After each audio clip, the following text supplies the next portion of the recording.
দেখো আমার মেয়ের কাণ্ডটা দেখো। এটা কি বলতো, মশারি। ও ভাবছে দোলনা, এত রাত্রে ও মশারি উড়ে উঠে পড়েছে। দেখো এখানে বিছানা করা হয়েছে, বিছানার অবস্থাটা দেখো। আর ওই যে তাকে দেখো দেখো, এই মশারি ধরে রাখবা। ই বাবারি, দেখো দেখো তুমি দেখো কি অবস্থা আমার মেয়ের। হ্যাঁ দেখো, হাজি হাজি হাজি হাজি সে দলে রে, দেখছো? এই দেখো দেখো, আমি তো দোলনা পেয়েছি যেন। হাজি হাজি, এই দেখো দেখো।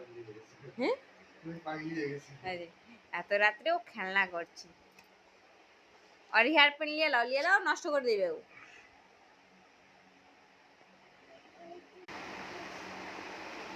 আমরা ভাবলাম ঘুমাবো, 10:30 মতন বাজে এখন। মেয়ে খেলছে, তাহলে কখন ঘুমাবো? ঘুমানোর তো কোনো ঠিক ঠিকানা নেই।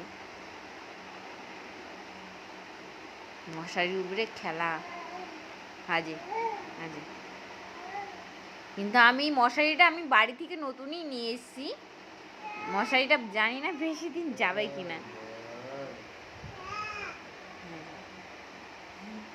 এই ওকে দোলনা টাঙিয়ে দিবে জানো, এখানে এখানে দোলনা টাঙানোর পয়সাও নেই। ভাবছি মেয়েকে একটা দোলনা টাঙিয়ে দেবো।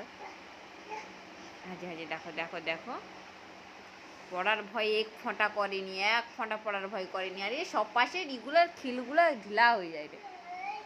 হ্যাঁ